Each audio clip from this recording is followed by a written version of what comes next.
Sportsbiz Talks. We covered a story on Shiva, so I knew a fair bit about him at that time. So we decided to get in touch with him, and we thought we could really add some value to what he was doing, and we could really put his story out there. Today we have with us Hardik Jariwala, co-founder and CEO of SportWise India, a sports marketing company that specializes in Olympic and adventure sports. Some of their clients include Akshita Shetty, Shiva Keshavan, Deepa Malik, amongst many others. Their services vary across digital marketing, PR, to talent management, to consultation of sports. Hardik, welcome to the podcast. Why don't you tell us about your journey with SportWise? So it's been about 2 years and a few months since we started, and it's been a great journey. Uh, Actually started off as a magazine. That was our initial plan, and just grew into something different over time. But it's been a great journey. Met a lot of athletes, had an opportunity to work with some of my heroes and some of the athletes that I really looked up to growing up. So it's definitely been a great ride so far. Why don't you take us through some verticals of the company and where exactly do you visualize the company headed? So we so what we do right now is we help athlete with a complete 360 plan. We help them with everything right from their communications to fundraising, sponsorships, to their social media, and basically everything that they possibly could require help for. It also depends on what exactly the athlete is looking for. So that's basically what we do. It's more of a 360-degree help. Followed sports in our country, and there's no doubt about it that it's dominating the sports field right now. But what we wanted to do differently was that we wanted to do something for the Olympic sports and be able to build a market for that.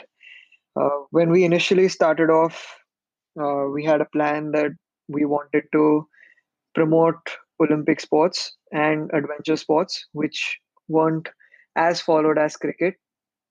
So initially, we started off by like our first client was a Winter Olympian, Shiva Keshavan. So we started off with him, and ever since we ventured into different sports, and we've got athletes across Youth Olympics, Summer Olympics, Winter Olympics, and Paralympics as well. So what we wanted to do differently was we just wanted to you know create more awareness about different sports. Again, we know how competitive this industry is, just the business of sports. Sometimes all it takes is one client. So, how did you and the team gear towards that first client? As I said, we initially started off as a magazine, and we didn't print our edition. We decided to go digital, and we used to be more of a news website where we interviewed different athletes, and we wrote about sports and all different events that were happening in the country. So we were doing our research, and we were trying to find different stories. That's when my partner really, he found out about Shiva Keshwan, and with my previous job, we covered a story on Shiva, so I knew a fair bit about him at that time. So we decided to get in touch with him, and we and that was right before his last Asian Championships, where he won the gold medal before the 2018 Winter Olympics in Pyeongchang, and we thought Hmm. we thought we could really add some value to what he was doing, and we could really put his story out there. And he was kind enough to give two passionate guys starting off a platform and a chance to build on something, and we're really grateful for that. Did work out really well for us. We did fairly well with his case, and with that experience under our belt, we managed to get more athletes and just grow into what we've built today. That's amazing. How receptive are sponsors to incorporate assets with talent from niche, adventure, or Paralympic sports? It's been quite good. Wouldn't say it's as good as a cricketer would have it, or probably the top athletes, the top bracket would have it. But there's been great support extended towards our para athletes. There's been a lot of companies who come forward, a lot of corporates who come forward to get para athletes under their schemes and actually support their journey, which is really heartening to see. It is a little difficult for adventure sport athletes, because it's a niche within a niche. And uh, and, and for para sports, it's also covered under CSR for a lot of companies, so it does prove to Hmm. be a little easier. But again, there's a few companies who really provide a big chunk of the sponsorships, and the top athletes are usually covered under that. So it's been a great response in terms of the support that's been extended towards our para athletes, and I hope that adventure sports athletes also get the same sort of support over the years in the future. Absolutely. That's interesting. Can you take us through a success campaign, maybe with a given athlete and a brand, and how that resulted in something impactful? Yes, there has been a few campaigns that we've run digitally for our athletes that's really done well. We've got a gymnast with us. Her name's Akshata Shekte, and we've run some social media campaigns for her, which have really done well. We've she's currently uh, the most qualified judge that we have in our country for rhythmic gymnastics, and we did a few campaigns for her that really kicked on well, and she's got a good following on social media now. We did a couple of campaigns for our swimmer Veer Dhaval Khade. He's India's fastest swimmer ever, and we did this campaign called Ask Veer, where we actually got him to interact with the audience once every week, and it was surprising to see that how widely the campaign was circulated, not just digitally, but like also not just on social media, in fact, but also on different mediums. There were a lot of WhatsApp messages, WhatsApp groups that were created uh, just to share what he was sharing. The same happened with our shooter, Suma Shirur. She's currently the Indian junior rifle team's high performance coach.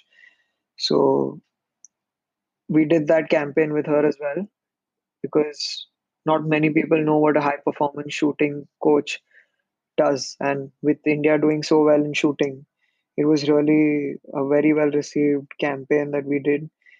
And it's also one of the most interesting campaigns that we've done for any of our athletes. I'm sure you'd agree that, relationship management and negotiation management are massive factors when representing or consulting for athletes and brands. Absolutely. What is what is your relationship with your talent that you manage, and how do you build on the same? Our relations with our athletes is something that we give utmost priority to, because not just are we trying to build a brand for an athlete, but we're also looking at a long-term association where it's beneficial for the athlete as well as for us. And Yeah. the only way we're going to be able to serve the athlete the best is when we actually know the exact person that they are. So what we're trying to do here is we want to put their true selves out there. When we talk digital for athletes, when we talk about social media, we want to make sure that their fans actually see who they are, even outside the field of play, which is a little difficult for an athlete to do by themselves, considering they really have a lot on their plate with the games that they play. So so we really wanted to do something where we actually get the true selves out, and we're not going to be able to do that unless we know the athlete inside out. So that's something that we give utmost priority to know our athletes be their friends more than their talent managers or their agents. It's more important for us to be friends with them, and that's what we try to do with each of our athletes. Makes sense. What is the missing factor in athlete development today, and how is that talent at the grassroots and professional level being nurtured? So there definitely is some improvement when it comes to developing athletes at the grassroots level. There's a lot that's happening, but what I do see is that today, although it's improving, we see that a lot of sports are concentrated in certain geographical areas. So when you see metropolitan cities, when you see the bigger cities, you'll always find them playing the elite sports. You'll see more of football, you'll see more of cricket, you'll see more of badminton, but you won't see an archer coming out of a big city. You won't see uh, the bigger city guys playing the sports. So when you go into the tier two cities, you see more of wrestling, you see more of boxing, you see these sports being played more than you'd see them in a bigger city. So there is some sort of awareness that needs to be created. There is some sort of uh, you know development campaigns that need to be done, perhaps to get these sports more accessible and more participated at different levels. And maybe if we can do that, we can look at a whole large population that is not tapped so far, and maybe we'll get our new champions from uh, a better program where we can see every tier city participating in every sport and not just concentrated in certain areas. Right. How do you deal with athletes post retirement? Do you think, in the larger scheme of things, are agencies actually helping athletes chart out a plan post retirement? So we do talk about a long-term plan for all our athletes. We When we chart out a map for them initially, where we plan for the long term, where we look at different plans. We put down a chart where we look at a 5-year plan, where we look at what they could be doing, years down the line when they decide to retire, and we try to build up right from where we pick their work up to set them up for a long future even after they retire, because the shelf life for an athlete is probably 30, 35 years, 40 at the most. And once they're past their age, you really need to look at Hmm. how to help them monetize their future and not just stop. You've completed a specialized degree in sports management yourself. What's a piece of advice that students come to you for? And what's something that you would probably advise people, not only students, but also mid level to other professionals who'd want to be in your shoes or start an agency? So I've had the good fortune of interacting with a lot of students who are pursuing specialized degrees for sports management. And what I've seen most times is they feel that they really know what they want to do, and they really start off with a very narrow plan. They always seem to want to manage either the top talents or then work for the top brands right off the block, and it doesn't always work that way.